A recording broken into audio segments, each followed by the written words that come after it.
Have you ever gotten someone's car towed and felt absolutely zero guilt about it? Because I watched 8 missionaries get their car dragged away on Good Friday, and honestly, it made my whole weekend. These weren't just any missionaries. This was basically a small army of LDS door knockers who decided our already packed apartment complex was their personal parking lot. Let me set the scene. My complex has maybe 40 parking spots for 60 units. By 4 p.m. every day, it's a complete nightmare. People circle like vultures just to find a space. I've literally sat in my car for 20 minutes waiting for someone to leave.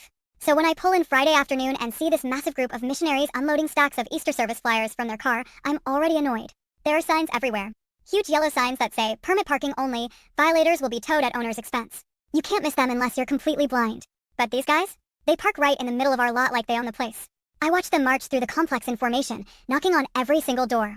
They're hitting up my neighbors, leaving flyers, doing their whole pitch about Easter services. Meanwhile, their car is sitting in literally the last available spot. The spot I need. The spot I pay for with my rent every month. I'm circling the lot like an idiot while they're out here treating our parking like a public park. That's when I see them all walking out of the complex together. 8 missionaries in matching outfits heading to the next apartment building down the street. Their car? Still sitting in our lot. Still taking up space they have no right to. I didn't even hesitate. I called the office and said, hey, there's a car without a permit in spot 23. The office manager Sarah knows me. She's dealt with our parking nightmare for years. She said, I'll call security right now. Within 30 minutes, I see the tow truck pulling into our complex. I'm not gonna lie. I watched from my bedroom window like it was premium entertainment. The driver hooked up their car and dragged it away while I finally pulled into that spot. My spot. The spot I actually pay for. About an hour later, I see all 8 missionaries walking back into our complex looking confused as heck. They're standing where their car used to be, looking around like someone pulled a magic trick. One of them pulls out his phone, probably calling the others. Another one starts walking around the lot like maybe they forgot where they parked. It was beautiful. Pure karma in action. They spent the next 20 minutes on their phones, probably calling tow companies and figuring out how much it was going to cost them.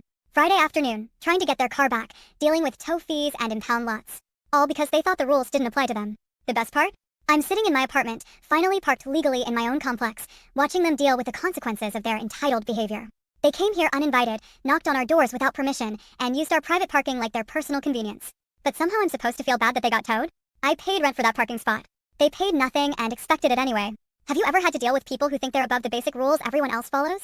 Did someone ever park in your spot and act like you were the problem for caring? Let me know in the comments below.